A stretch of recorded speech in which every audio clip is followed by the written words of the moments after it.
Hidden emperor episode 107 boss का order. Aarav इस समय हॉस्पिटल में सिर्फ ऐश्वर्या की चिंता में था। उसे नहीं पता था कि पूरे हिमाचल में उसके आदमियों ने क्या कर डाला है।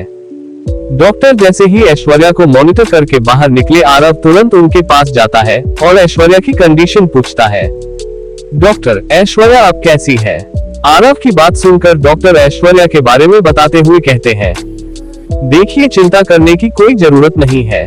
अब वो बिल्कुल ठीक है। थोड़ी देर में हम उन्हें डिस्चार्ज भी कर देंगे। और रही बात बाकी के लोगों की, वह भी बिल्कुल ठीक है। उनको भी हम साथ ही में डिस्चार्ज कर देंगे। डॉक्टर से ऐश्वर्या की हेल्थ के बारे में पूछने के बाद आरव एक चैन की सांस लेता है। आरव को सभी के बारे में बताने के बाद डॉक्टर वहां से निकल जाते हैं। लेकिन शायद किस्मत को आरव को चैन नहीं लेने देना था, इसलिए उसके पास तुरंत उसका एक बॉडीगार्ड आता है। वह बॉडीगार्ड आरव के सामने अपनी गर्दन झुकते हुए आरव को बताता है, युवराज, हिमाचल में चारों तरफ बहुत बड़ी खबर फैल चुकी है और यह खबर आपके आदमियों को लेकर है। उस बॉडीगार्ड की बात सुनने के तुरंत बाद आरव की आंखें हैरानी में छोटी हो जाती है। वो तुरंत उसे बॉडीगार्ड की तरफ देखते हुए पूछता है, आखिर मेरा आदमियों ने अब क्या कर दिया? आरव की बात सुनने के बाद वह बॉडीगार्ड एक गहरी सांस लेते हुए आरव को सारी बात बताता है। युवराज, आपके पहले प्लान के मुताबिक आपके सभी आदमियों ने हमला बोल दिया है। उनकी इस तरह की हरकत नहीं हिमाचल के अंडरवर्ल्ड और बिजनेस वर्ल्ड को पूरी तरह से डरा डाला है। हमें अपनी खबरी से पता चला है कि आपका अंडरवर्ल्ड का काम करने वाले आदमियों ने शेरावत खानदान के हर एक आदमी को ढूंढ ढूंढ कर मारना शुरू कर दिया है, जिस वजह से शेरावत खानदान में भी हलचल हो गई है। शेरावत खानदान तुरंत ही कोई एक्शन लेने वाला है। अगर शेरावत खानदान अपने छुपे हुए एक्सपर्ट को भेज देगा तो शायद आपके आदमियों के लिए मुसीबत पैदा हो सकती है। और हिमाचल के जितने भी बड़े परिवार हैं, सभी एक साथ मिलकर मीटिंग कर रहे हैं, जिससे ऐसा लग रहा है जैसे हिमाचल के बड़े परिवार भी तुरंत ही कोई एक्शन लेने वाले हैं। भले ही हम शेरावत खानदान के बिजनेस को टारगेट कर रहे हैं, लेकिन उनके भी बिजनेस के साथ कहीं ना कहीं जुड़े हुए हैं। इसी वजह से पूरे हिमाचल में आपके आदमियों ने हलचल मचा डाली है। अगर समय रहते सभी को नहीं रोका गया तो इन सभी के एक्शन लेने की वजह से हमारे सभी आदमी जान से मारे जाएंगे। अपने बॉडीगार्ड की पूरी बात सुनने के बाद आरव के माथे पर शिकन आ जाती है। आरव तुरंत अपना मोबाइल निकालकर सभी को फोन करना चाहता है, लेकिन अगले ही पल आरव अपने मोबाइल की बैटरी डेड देखता है, जिस वजह से आरव समझ गया था कि शायद उन्होंने उसे बार बार कॉल करने की कोशिश की होगी, लेकिन बार बार फोन न मिलने की वजह से उन्होंने सीधा एक्शन ले लिया। वही आरव भी कहीं ना कहीं इसके लिए अपने आप को जिम्मेदार मानता था, क्योंकि ऐश्वर्या के चक्कर में उसने किसी पर भी ज्यादा ध्यान नहीं दिया और उसी की वजह से हिमाचल में ये हालात बन चुके हैं। आरव अपने दिमाग को शांत करते हुए ये सोचता है, आखिर वह अब इन सबको कैसे रोके। जब आरव इस बारे में सोच रहा था तो अचानक से उसकी नजर अपने पास में खड़े बॉडीगार्ड पर जाती है। वह उस बॉडीगार्ड की तरफ देखते हुए अपनी गंभीर आवाज में कहता है, अपना मोबाइल दो। आरव की बात सुनने के बाद वह बॉडीगार्ड बिना कुछ बोले अपना मोबाइल अपनी जेब से निकालकर आरव के हाथों में दे देता है। मोबाइल हाथ में आने के तुरंत बाद आरव अपने दिमाग में उन सभी के नंबरों को याद करता है और अगले ही पल उन सभी के नंबर उसको याद आ जाते हैं। नागराजा बनाने के बाद उसकी मेमोरी पहले से ज्यादा शार्प हो गई थी। एक बार वह जिस चीज को देख लेता था तो वह उसके दिमाग में छप जाती थी। ये कहना गलत नहीं होगा कि इस समय आरव के पास फोटोग्राफिक मेमोरी थी। आरव तुरंत रुद्र को फोन मिला देता है। रुद्र इस समय अंडरवर्ल्ड में छिपे हुए शेरावत खानदान के हर एक एक्सपर्ट को ढूंढ ढूंढ कर मार रहा था। जब आरव ने रुद्र को फोन किया तो रुद्र इस समय एक फाइट में था। रुद्र सामने वाले इंसान के साथ लड़ने के लिए सिर्फ अपनी 50% शक्ति का इस्तेमाल कर रहा था, जिस वजह से उसकी आंखें किसी नाग की तरह हो गई थी और हल्के पीले रंग में चमक रही थी। वह सामने वाला इंसान रुद्र के मूवमेंट पर नजर रखे हुए था, लेकिन उसकी नजर रुद्र की आंखों पर नहीं थी। और अगर सामने वाला इंसान रुद्र की आंखों में देख लेता तो वह पहले ही कब का मर चुका होता। रुद्र सामने वाले से लड़ रहा था, तब उसे अपनी जेब में अपने फोन के वाइब्रेट होने का एहसास होता है, लेकिन रुद्र उसे नजरअंदाज करते हुए सामने वाले से लड़ता रहता है। थोड़ी देर तक वाइब्रेट करने के बाद फोन बंद हो जाता है, लेकिन थोड़ी देर बाद दोबारा वाइब्रेट होने लग जाता है और कॉल दोबारा कट जाता है। वहीं दूसरी तरफ हॉस्पिटल में आरव का गुस्सा धीरे धीरे बढ़ने लग गया था। क्योंकि रुद्र के कॉल ना उठाने से आरव को काफी ज्यादा टेंशन और गुस्सा आ रहा था, लेकिन वह अभी कुछ और नहीं कर सकता था, इसलिए वह दोबारा से रुद्र को कॉल मिलाता है। तीसरी बार लड़ाई के दौरान जैसे ही फोन वाइब्रेट करता है तो अब रुद्र भी इरिटेट हो गया था, इसलिए वह अपनी ताकत बढ़ा देता है, जिस वजह से उसकी आंखों का रंग पीले से बदलकर हल्का हरा हो जाता है। जहां पर थोड़ी देर पहले रुद्र के हमले उस इंसान को ज्यादा खतरनाक नहीं लग रहे थे, अब रुद्र का अगला हमले जैसे ही उस इंसान की छाती को छूता है तो उस इंसान की छाती की बहुत सी हड्डियां टूट जाती है और उस एक हमले से ही वह इंसान उड़ते हुए 10 मीटर दूर जाकर गिरता है। जमीन पर गिरने के तुरंत बाद वह इंसान जोर जोर से खांसने लग जाता है, उसकी खांसी में खून भी निकल रहा था। इस समय उस इंसान की उठने की बिल्कुल भी हालत नहीं थी। उस इंसान के घायल होने के बाद रुद्र तुरंत अपना फोन निकलता है और बिना कॉलर आईडी देखे फोन उठा लेता है। वह इस समय गुस्से में था और वह चाहता था कि सामने वाले को डांटे, इसलिए वह कॉल उठाते हुए तुरंत गुस्से में कहता है, हेलो, कौन है? रुद्र के इतना बोलने के अगले ही पल उसके कानों में गुस्से भरी एक आवाज सुनाई देती है, जिसे सुनने के बाद ही रुद्र का पूरा शरीर कांप जाता है।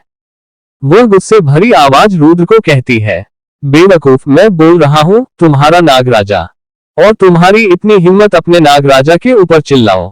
तुम्हें हमला करने के लिए किसने कहा? मैं कहता हूँ अभी के अभी वहां से निकलो। मैंने पहले ही शेरावत खानदान से डील कर ली है।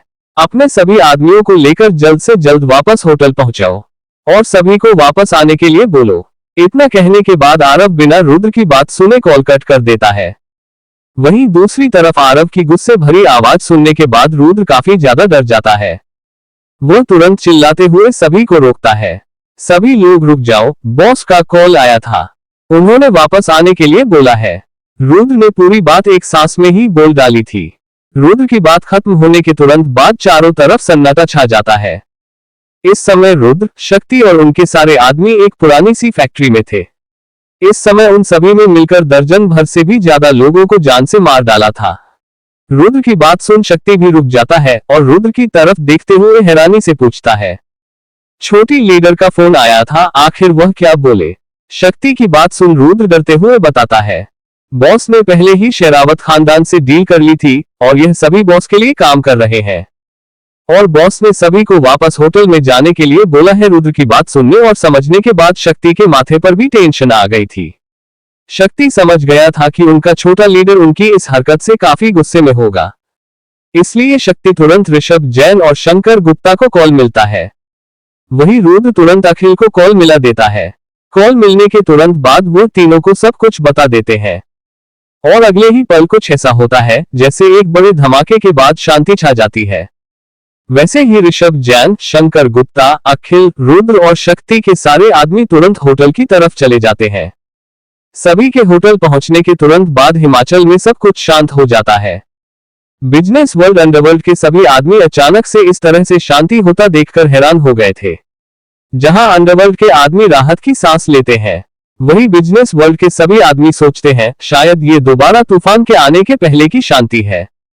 और शायद ये सही भी था, क्योंकि अगले 1 घंटे के बाद एक ऐसी खबर जंगल में लगी आग की तरह फैलती है। वह खबर थी शेरावत खानदान के राजा ब्रह्म प्रकाश शेरावत की मौत हो गई है और शेरावत खानदान का अगला राजा अभिजीत शेरावत है और अभिजीत सहरावत हिमाचल के अगले स्टेट प्रिंस भी घोषित कर दिए गए हैं। हालांकि सभी सोच रहे थे कि अब शेरावत खानदान को अभिजीत शेरावत चलाने वाला है, लेकिन शायद किसी ने भी यह नहीं सोचा कि अचानक से शेरावत खानदान के राजा ब्रह्म प्रकाश सहरावत की मौत और उसके तुरंत बाद शेरावत खानदान के नए राजा का चयन इतनी जल्दी कैसे हो चुका है। अब बिजनेस वर्ल्ड और अंडरवर्ल्ड के सभी आदमियों को यही लग रहा था कि अचानक से यह हमला शायद शेरावत खानदान के राजा के बदलने की वजह से हुआ है, लेकिन शेरावत खानदान के नए राजा ने अपनी ताकत का इस्तेमाल करते हुए इस विद्रोह को दबा दिया है। हालांकि उनमें से किसी को भी नहीं पता था कि अब शेरावत खानदान पर अब एक ऐसी ताकत का पंजा पड़ चुका है जिसके नीचे से निकलना शेरावत खानदान के लिए नामुमकिन है। अंडरवर्ल्ड और बिजनेस वर्ल्ड के सभी लोगों को लगा अब अभिजीत शेरावत हिमाचल को कंट्रोल करेंगे, लेकिन कोई भी यह नहीं सोच सकता था कि अब पूरे हिमाचल पर अभिजीत शेरावत नहीं बल्कि आरव सिंह या द डेविल के ऑर्डर चलने वाले हैं। आरव ने अपनी ताकत का एक ऐसा नमूना दिखाया था जिसके सामने जो शेरावत खानदान जो पूरे हिमाचल को कंट्रोल करता था उसने भी अपने घुटने टेक दिए। हल्की लगभग सभी को पता था कि हिंदुस्तान में आज की तारीख में सबसे ज्यादा ताकतवर युवराज आरव सिंह है, लेकिन किसी को यह नहीं पता था कि युवराज आरव सिंह ही दिल्ली का अंडरवर्ल्ड किंग है, जिसको सभी लोग द डेविल के नाम से जानते हैं। हालांकि अब डेविल की पॉपुलैरिटी इतनी खतरनाक नहीं थी जितनी पहले थी। उस समय तो डेविल के नाम से ही इंटरनेशनल माफिया तक काम जाते थे, और आज की तारीख में तो पुराने लोगों को छोड़कर इक्का दुक्का लोग होंगे जिनका डेविल के बारे में पता है। वहीं जैसे ही पता चला कि शेरावत खानदान के पिछले राजा ब्रह्म प्रकाश शेरावत की मौत हो गई है, तो सभी लोग शेरावत खानदान को आश्वासन देने के लिए पहुंच रहे थे। वही आरव ने भले ही ब्रह्म प्रकाश शेरावत को अपनी जान लेने के लिए मजबूर किया था, लेकिन उसने कह दिया था कि इनका अंतिम संस्कार अच्छे से होना चाहिए। आरव की बात सुनने के बाद जहां शेरावत खानदान के लोग अब तक आरव के डर की वजह से आरव के सामने गर्दन झुकाए खड़े थे, वहीं अब उनकी आंखों में आरव के प्रति सम्मान था। उन सभी को पता चल गया था कि आरव एक असली योद्धा है, जो योद्धा की तरह लड़ना जानता है और हर योद्धा को कैसे इज्जत देनी चाहिए वह भी जानता है। इसलिए अब शेरावत खानदान के सभी लोगों की आंखों में आरव के लिए सम्मान था। वही धरती के एक अनजान टापू पर हजारों की तादाद में योद्धा खड़े थे, जिनके शरीर से काफी भयानक ऑरा निकल रही थी। उन सभी योद्धाओं के सामने एक पत्थर के मंच पर एक साधु जैसा दिखने वाला आदमी आंखें बंद किए समाधि में बैठा था। अचानक से वह बूढ़ा इंसान अपनी आंखें खोलता है। उसकी आंखों में एक अलग तरह की चमक और जुनून नजर आ रहा था। वह बूढ़ा इंसान बिना किसी की तरफ देखते हुए कहता है, सब तैयार हो जाओ। Episode 108 care. उस बूढ़े की बात सुनने के बाद वहां पर मौजूद सभी लोग तुरंत कहते हैं, जी मास्टर। इन हजारों की तादाद में योद्धाओं की वजह से उनकी आवाज इतनी तेज हो गई थी कि पूरे टापू में गूंज गई थी, और इतना कहने के तुरंत बाद वे सभी योद्धा तुरंत अपनी अपनी जगह से गायब हो जाते हैं। उनकी रफ्तार काफी भयानक थी। उनके जाने के बाद वह बूढ़ा आदमी पहले तो खड़े होने की कोशिश करता है, लेकिन फिर वापस से अपनी आंखें बंद कर वहीं पर दोबारा से समाधि में बैठ जाता है। वहीं हिमाचल में सभी को डिस्चार्ज कर दिया गया था, और ऐश्वर्या को इस समय थोड़ी कमजोरी महसूस हो रही थी। अस्पताल में सभी लोग ये देख रहे थे कि एक सुंदर सी लड़की को एक हैंडसम लड़का सपोर्ट करके आगे लेकर जा रहा है। वहां पर मौजूद सभी लोगों की आंखों में जलन का भाव था। लड़के उस लड़की को देखकर उस लड़के से जल रहे थे, और लड़की उस लड़के को देखकर उस लड़की से जल रही थी। लेकिन उन दोनों के कपड़ों को देखकर सभी को पता चल गया था कि वो दोनों कोई एक्स्ट्रा ऑर्डिनरी पर्सनैलिटी है, जिन्हें ऑफेंड शायद ही कोई कर सकता है। अहलूवालिया खानदान के सभी लोगों को कमजोरी थी, इसीलिए आरव का हर बॉडीगार्ड किसी न किसी को सपोर्ट कर रहा था, और बाकी के बॉडीगार्ड उनकी सेफ्टी के लिए उनके पीछे चल रहे थे। हालांकि आरव ने अपने लगभग सभी बॉडीगार्ड को भेज दिया था, बस वहां पर इस समय 20 बॉडीगार्ड थे। आरव ऐश्वर्या को लेकर हॉस्पिटल से निकल जाता है। हॉस्पिटल के निकल के तुरंत बाद ही उनके सामने तुरंत एक काले रंग की रेंज रोवर आकर रुकती है, और एक बॉडीगार्ड तुरंत पीछे का दरवाजा खोलता है। आरव ऐश्वर्या को सहारा देते हुए पीछे वाली सीट पर बैठाता है, और खुद भी उसी के साथ पीछे बैठ जाता है। उनके बैठने के बाद वह बॉडीगार्ड दरवाजा बंद करता है और दौड़कर तुरंत ड्राइवर की सीट पर जाकर बैठ जाता है। आरव के बैठने के बाद वहां पर सभी लोग अपनी अपनी गाड़ियों में बैठ जाते हैं, और अहलूवालिया खानदान के लोगों को भी बैठा लेते हैं। सभी के बैठने के बाद आरव की गाड़ी का ड्राइवर बिना आरव की तरफ देखे हुए आराम से पूछता है, युवराज अब कहाँ चलना है? उस ड्राइवर की बात सुन आरव उसको ऑर्डर देते हुए कहता है, बाकी सभी को एयरपोर्ट पर जाने के लिए बोल दो, जहां से वे सभी दिल्ली जाएंगे, और मुझे होटल मून स्टार ले चलो। आरव की बात सुन वह ड्राइवर तुरंत बाकी सभी को ऑर्डर देता है, और खुद होटल मून स्टार की तरफ अपनी गाड़ी घुमा लेता है। बाकी सभी एयरपोर्ट की तरफ चले जाते हैं। आरव ने पहले ही अहलूवालिया खानदान के युवराज रुपेश अहलूवालिया से बात कर ली थी, और रुपेश अहलूवालिया ने एयरपोर्ट पर पहले ही अपना एक छोटा प्राइवेट जेट मंगा लिया था। उन सभी के साथ आरव के सिर्फ 4 आदमी जाने वाले थे, और बाकी सभी उन सभी को एयरपोर्ट पर ड्रॉप करके तुरंत वहां से निकलने वाले थे। तकरीबन 1 घंटे की ड्राइविंग के बाद आरव की गाड़ी होटल मून स्टार पर आकर रुक जाती है। ऐश्वर्या को कमजोरी हो रही थी, इसीलिए वह इतनी दूर का सफर नहीं तय कर सकती थी, इसलिए वह आरव के कंधे पर सर रखकर सो गई थी। आरव भी उसे परेशान नहीं करना चाहता था, इसलिए वह भी चुपचाप एक ही जगह पर बैठा रहा। ऐश्वर्या के अपने साथ होने की वजह से आरव का अपने आदमियों के ऊपर जो गुस्सा आ रहा था वह अब शांत हो चुका था। वह समझ चुका था कि कहीं ना कहीं यह उसी की गलती थी। ऐश्वर्या के किडनैप होने की वजह से आरव को पता चल गया था कि ऐश्वर्या उसके लिए कितनी ज्यादा इंपॉर्टेंट है। वह तो शुक्र है ऐश्वर्या के साथ होने की वजह से आरव को इतना गुस्सा नहीं आया, उसने समय रहते अपने गुस्से को कंट्रोल कर लिया था, वरना शायद आज पूरी दुनिया सिंह खानदान की असली ताकत का मंजर देखती। आरव के ये 200 एक्सपर्ट शेर दहाड़ विद्यापीठ के लोग थे। हालांकि आरव ने नागवंश से पद्म नाग को बुला रखा था और पद्म नाग की वजह से ही आरव को पता चला था कि शेरावत खानदान में कल रात क्या हो रहा है। अगर आरव वहां पर खुद नहीं जाता तो भी आरव के एक इशारे पर पद्म नाग शेरावत खानदान के सभी लोगों को मौत के घाट उतार देता, क्योंकि पद्म नाग एक ब्रह्म मंडल का नाग था जिसके सामने अग्नि मंडल का योद्धा भी कुछ नहीं है, तो उसके लिए शेरावत खानदान के चींटी जैसे लोगों को जान से मारने में ज्यादा समय नहीं लगने वाला था। लेकिन आरव नहीं चाहता था कि पद्म नाग एक इतना ताकतवर नाग ऐसे ही लड़ाई करता फिरे, और वैसे भी आरव पद्म नाग को यूं इंसानी दुनिया में नहीं लाना चाहता था। वह तो आरव को एक बहुत ही अच्छे जासूस की मदद चाहिए थी, इसीलिए आरव ने पद्म नाग को नागवंशन से बाहर बुलाया था, वरना आरव इतने ताकतवर योद्धा को ऐसी छोटी मोटी लड़ाई के लिए नहीं बुलाना चाहता था। वहीं गाड़ी रुकने के बाद भी ऐश्वर्या अभी भी सो रही थी, इसलिए आरव धीरे से उसके गाल को थपथपाता है, लेकिन ऐश्वर्या अपनी गर्दन हिलाते हुए हुए ममम करके दोबारा सो जाती है। ऐश्वर्या की अचानक से इस हरकत से आरव के चेहरे पर हल्की स्माइल आ जाती है। आरव समझ गया था कि ऐश्वर्या गहरी नींद में है और वह ऐश्वर्या को उसकी आधी नींद से नहीं उठाना चाहता था, इसीलिए आरव उसे अपनी बाहों में पकड़कर गोद में उठा लेता है और गाड़ी से उतरकर होटल मून स्टार के अंदर चला जाता है। होटल के अंदर जाने के बाद आरव सबसे पहले अपने सुप्रीम रूम में जाता है और ऐश्वर्या को बेड पर सुलाकर वापस कमरे से बाहर निकल जाता है। फिर आरव एक दूसरे कमरे में जाता है जहां इस समय रुद्र, शक्ति, अखिल, शंकर गुप्ता और ऋषभ जैन थे। वे सभी चुपचाप अपनी अपनी जगह पर बैठे थे। वह जैसे ही आरव को कमरे के अंदर दाखिल होता देखते हैं तो वह तुरंत अपनी अपनी जगह से खड़े हो जाते हैं। आरव अपने हाथ से इशारा करते हुए उन सभी को बैठे रहने के लिए बोलता है, फिर और अपनी कुर्सी पर जाकर बैठ जाता है और सामने रखी केतली में से अपने लिए एक कप कड़क चाय डालता है। चाय डालने के बाद आरव एक घूंट चाय के लेता है और फिर सभी को अपनी शांत निगाह से देखता है और फिर अपनी आवाज को थोड़ा धीमे करते हुए सभी की तरफ देखते हुए कहता है, रुद्र, मुझे माफ करना, मैंने तुम्हें फोन पर इतना डांट दिया। मुझे गुस्सा होने की जगह बल्कि खुश होना चाहिए कि मेरे पास इतने वफादार आदमी है कि मेरे न होते हुए भी उन्हें सिर्फ मेरे ऑर्डर पूरा करने की चिंता थी। मैं आप सभी से माफी मांगता हूं, मैंने आप सभी को डांटा।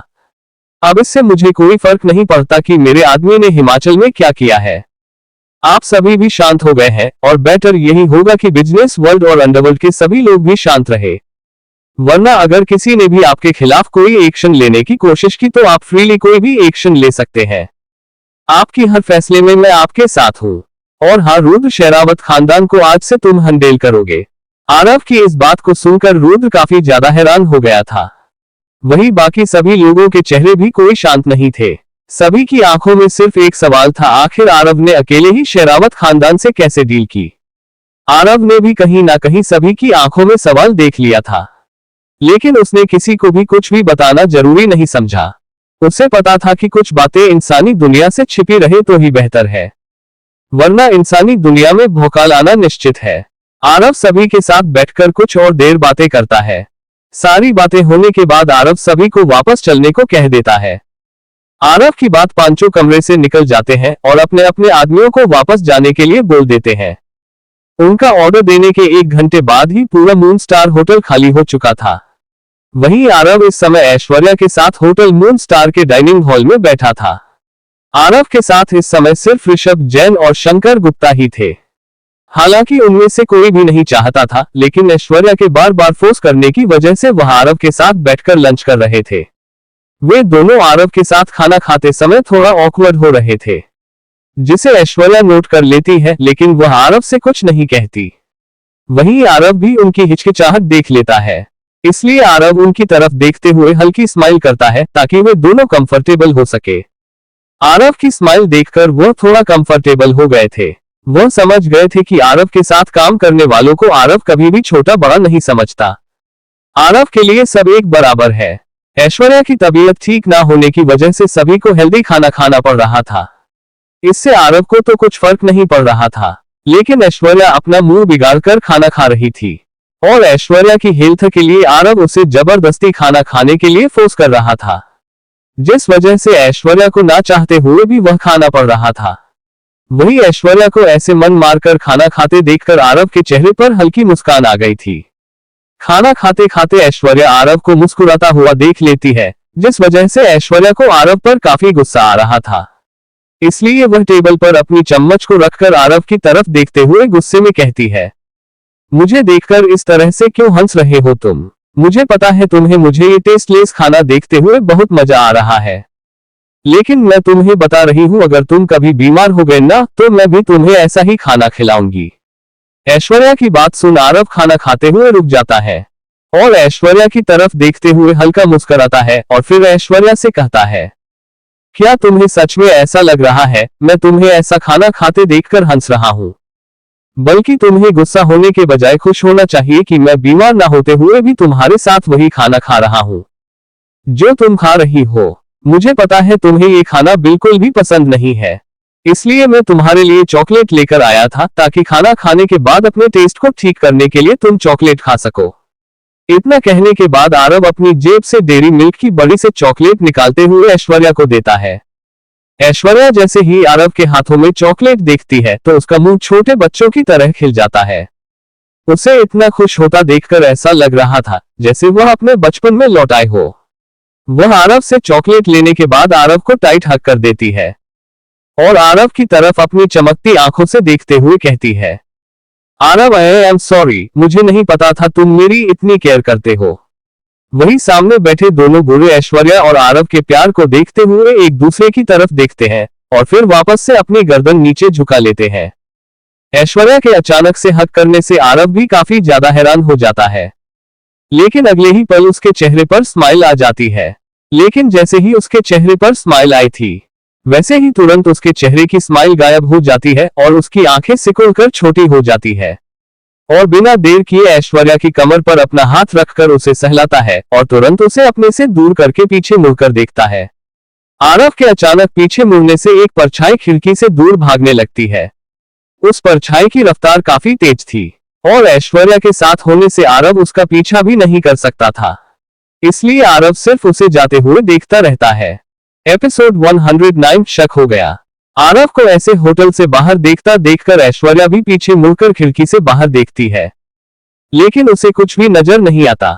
जब उसे कुछ भी नजर नहीं आता तो वह आरव की तरफ देखते हुए उससे पूछती है, आरव तुम होटल के बाहर क्या देख रहे हो? ऐश्वर्या की बात सुनने के बाद आरव अपने सेंस में आता है और अपनी गर्दन हिलाते हुए कहता है, कुछ नहीं, मुझे ऐसा लगा शायद कोई हमें देख रहा है, लेकिन यह मेरा वहम था। आरव की बात सुनने के बाद ऐश्वर्या आरव के हाथ को पकड़ते हुए उसे कहती है, आरव तुम ज्यादा चिंता मत करा करो। ऐश्वर्या की बात सुन आरव मुस्कुराते हुए अपने गर्दन हिला देता है और फिर एक झलक शंकर गुप्ता को देखता है।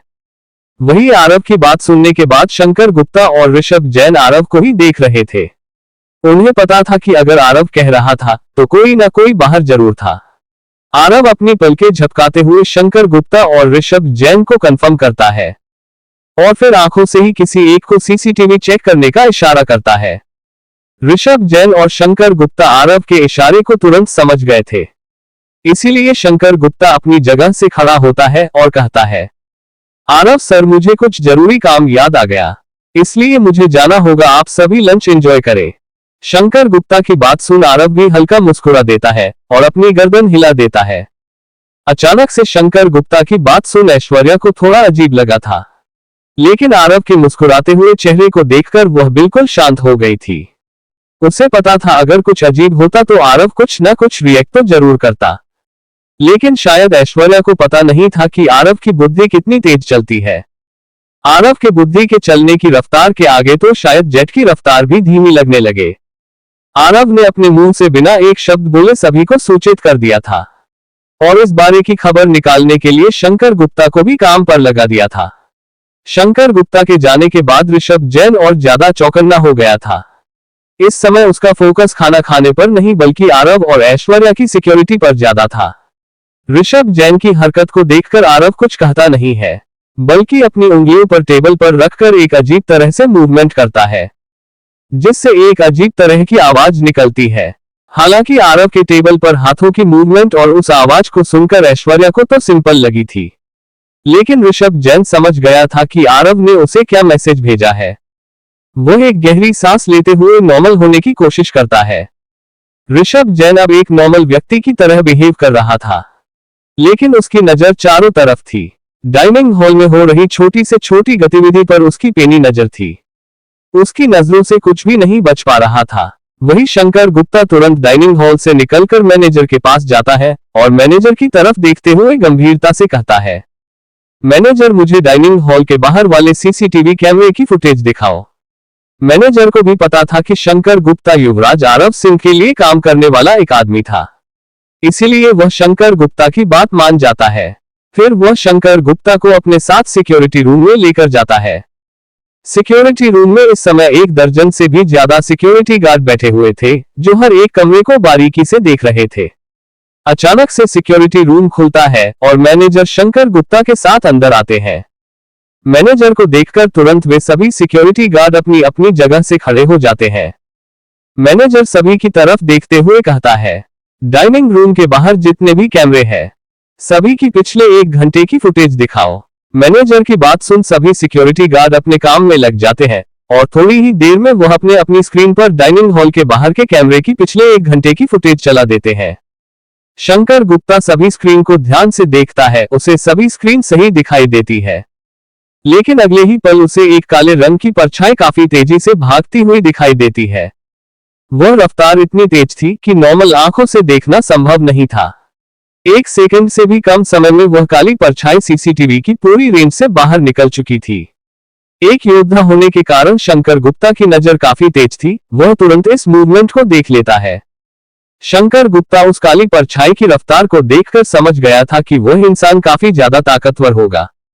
शंकर गुप्ता उस परछाई की रफ्तार को देखकर समझ गया था कि वह परछाई वाला इंसान कम से कम शरीर मंडल के टॉप का एक्सपर्ट है। इतने ताकतवर इंसान के बारे में सोचकर शंकर गुप्ता काफी ज्यादा हैरान हो जाता है। उसकी आंखें हैरानी में छोटी हो गई थी।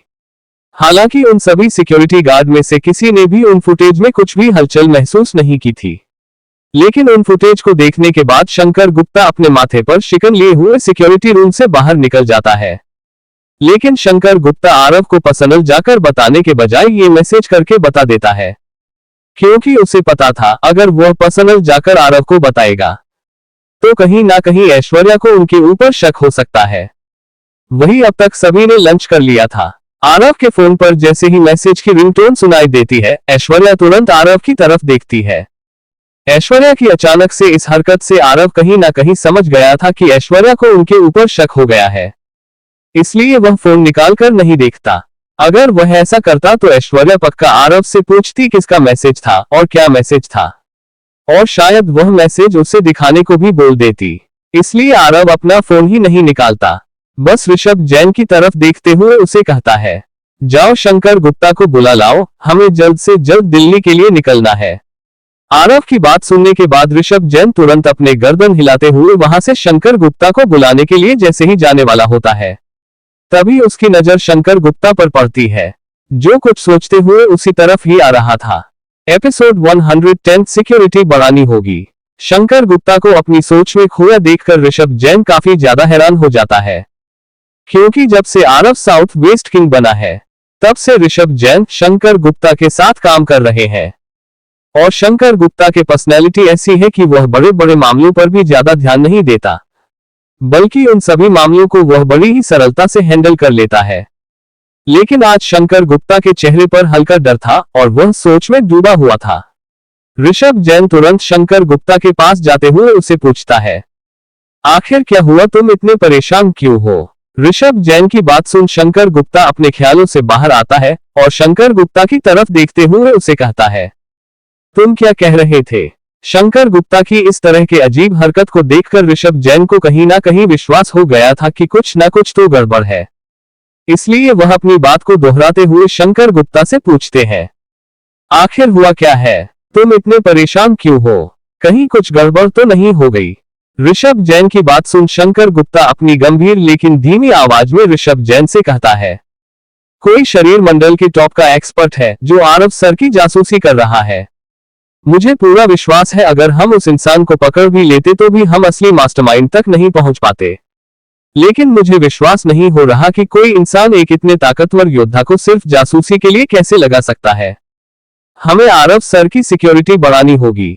शंकर गुप्ता की बात सुनने के बाद ऋषभ जैन भी गंभीर हो जाता है। शंकर गुप्ता की बात सुन ऋषभ जैन के दिमाग में कुछ चलने लग जाता है, लेकिन कुछ देर सोचने के बाद ऋषभ जैन शंकर गुप्ता की तरफ देखते हुए गंभीरता से कहता है, हमें आरव सर के साथ साथ ऐश्वर्या मैम की भी सिक्योरिटी बढ़ानी होगी। आरव सर तो हमसे भी ज्यादा ताकतवर योद्धा है, लेकिन ऐश्वर्या मैम एक आम इंसान है। कोई भी इंसान ऐश्वर्या मैम को किडनैप करके उन्हें आरव सर के खिलाफ इस्तेमाल कर सकता है। हमें आरव सर के साथ साथ ऐश्वर्या मैम की सिक्योरिटी पर भी ज्यादा ध्यान देना चाहिए। अब ऋषभ जैन की बात सुन शंकर गुप्ता अपनी गर्दन हिला देता है।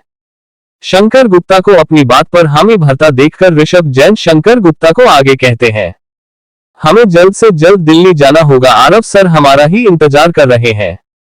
हालांकि अगर हम अभी सिक्योरिटी का अरेंजमेंट करेंगे तो आरव सर हमसे इस बारे में जरूर पूछेंगे, इसलिए मैं गुप्त रूप से सिक्योरिटी लगाता हूं।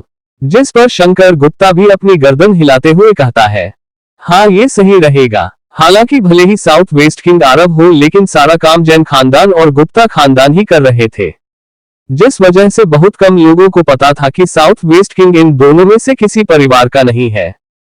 हालांकि अचानक से शेरावत खानदान की लड़ाई की वजह से सभी को पता चल गया था कि south west king black cobra gang का डेविल है, लेकिन किसी ने भी डेविल के असली चेहरे को नहीं देखा था, इसलिए अभी भी सभी अनजान थे। ऋषभ जैन तुरंत अपना फोन निकालकर किसी को मैसेज टाइप करके भेज देता है। मैसेज भेजने के बाद शंकर गुप्ता को लेकर आरव के पास जाता है। शंकर गुप्ता आरव के पास रुकता है, वहीं ऋषभ जैन पार्किंग से गाड़ी लेकर आते हैं। आरव भी शंकर गुप्ता से अभी कुछ नहीं पूछता, क्योंकि उसे पता था कि उसके साथ अभी ऐश्वर्या है। ऋषभ जैन आरव की वही काले रंग की रेंज रोवर लेकर आते हैं। उस गाड़ी की नंबर प्लेट भी काफी वीआईपी थी। आरव की हर गाड़ी के ऊपर किसी भी स्टेट की नंबर प्लेट नहीं होती थी, बल्कि उसकी गाड़ी हिंदुस्तान को शो करती थी। उसकी हर गाड़ी के आगे सिर्फ इंड लिखा रहता था, जो इंडिया को शो करता है, और उसके बाद सीधा नंबर लिखा रहता था। आरव की रेंज रोवर का नंबर 0001 था। गाड़ी के आने के बाद शंकर गुप्ता आरव के लिए पीछे का दरवाजा खोलता है। आरव भी पहले ऐश्वर्या को बैठने को कहता है। ऐश्वर्या के बैठने के बाद आरव भी बैठ जाता है, फिर शंकर गुप्ता आगे वाली सीट पर बैठ जाते हैं। आरव पीछे वाली सीट पर आराम से बैठा था और अपनी आंखें बंद किए हुए था। गाड़ी के थोड़ी दूर चलने के बाद आरव अपनी आंखें खोलता है और गाड़ी से बाहर देखता है। थोड़ी देर तक गाड़ी से बाहर देखने के बाद आरव समझ गया था कि ऋषभ जैन ने गुप्त रूप से उसके सिक्योरिटी के लिए लोग लगाए हैं, जिसे जानने के बाद आरव के चेहरे पर हल्की मुस्कान आ जाती है। फिर आरव एक झलक ऋषभ जैन को देखता है और फिर वापस से अपनी आंखें बंद करके बैठ जाता है। ऐश्वर्या को गाड़ी में सन्नाटा अच्छा नहीं लग रहा था, इसलिए वह गाड़ी के ब्लूटूथ से अपना फोन कनेक्ट कर लेती है और गाड़ी में गाने बजाने लग जाती है। ऐश्वर्या गाने के साथ साथ खुद भी गा रही थी, जिसे सुनकर आरव अपनी आंखें बंद किए हुए ही हल्का मुस्कुरा देता है। ऋषभ जैन और शंकर गुप्ता को भी इससे कुछ फर्क नहीं पड़ता, वह भी इतनी देर से गाड़ी में शांति देखकर थोड़े बोर हो गए थे, और वैसे भी वह ऐश्वर्या से कुछ नहीं कह सकते थे। जब आरव ही ऐश्वर्या को कुछ नहीं कहता तो वह होते कौन है उसे कुछ कहने वाले। लेकिन ऐश्वर्या को खुश देखकर उनके चेहरे पर भी हल्की स्माइल आ जाती है। ऋषभ जैन काफी तेजी से गाड़ी को एयरपोर्ट की तरफ दौड़ा रहे थे, लेकिन अचानक से उनकी गाड़ी के साइड में से एक जीप काफी तेज रफ्तार से निकलती है। वह जीप एक ओपन जीप थी, उसमें कम से कम 10 आदमी थे। हालांकि यह काफिला यहीं पर ही नहीं रुकता, बल्कि 4 और जीप उनके साइड से निकल जाती है। अचानक से इतने सारे आदमियों को देखकर ऋषभ जैन को कुछ गलत होने का अंदेशा होता है, और जैसा उसने सोचा था अगले ही पल वैसा ही होता है। थोड़ी दूर चलने के बाद ही वह पांचों गाड़ी एक जगह पर लाइन में खड़ी थी। उनमें बैठे सभी आदमी गाड़ियों से बाहर निकले हुए थे, सभी के हाथों में एक एक राइफल थी और सभी ने आरव की गाड़ी के सामने एम कर रखा था। ऋषभ जैन जैसे ही ये दृश्य देखता है तो वह तुरंत गाड़ी के ब्रेक लगाता है। अचानक ब्रेक लगने की वजह से अपनी मस्ती में बैठी ऐश्वर्या का सर सामने सीट से जा टकराता है। वही आरव आराम से पहले की तरह ही अपना सर सीट पर रखे अपनी आंखें बंद किए बैठा हुआ था। गाड़ी के सामने खड़े सभी आदमियों की आंखों में कत्ल का भाव था।